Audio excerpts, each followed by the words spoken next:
بسم اللہ الرحمن الرحیم۔ السلام علیکم۔ جمعہ مبارک۔ آج کی حدیث سورۃ الکہف کے فضائل۔ بیت اللہ شریف تک نور ہی نور۔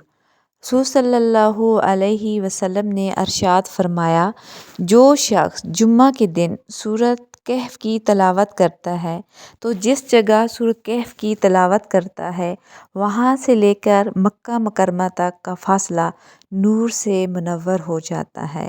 الحمدللہ۔ ایک جمعہ سے دوسرے جمعے تک نور۔ رسول صلی اللہ علیہ وسلم نے ارشاد فرمایا، جو شخص جمعہ کے دن سورۃ الکہف کی تلاوت کرتا ہے تو اس کے لیے دوسرے جمعے تک نور جگمگاتا رہتا ہے۔ دجال سے حفاظت کا ذریعہ۔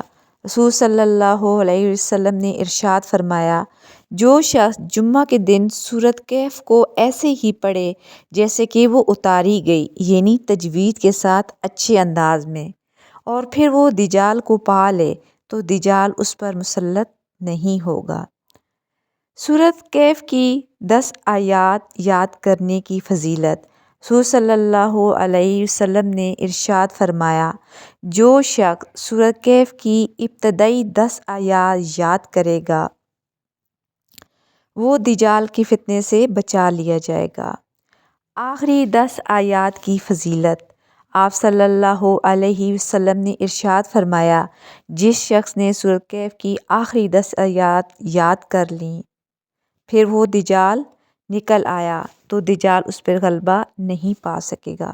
الحمدللہ، سورۃ کہف کی بہت زیادہ فضیلت ہے جمعہ کے دن پڑھنے سے، اس لیے ہم نے کوشش کرنی ہے کہ ہر جمعے کے دن سورۃ الکہف کو ہم نے ضرور پڑھنا ہے۔ سورۃ الکہف پارہ نمبر 15 میں ہے۔ جزاک اللہ۔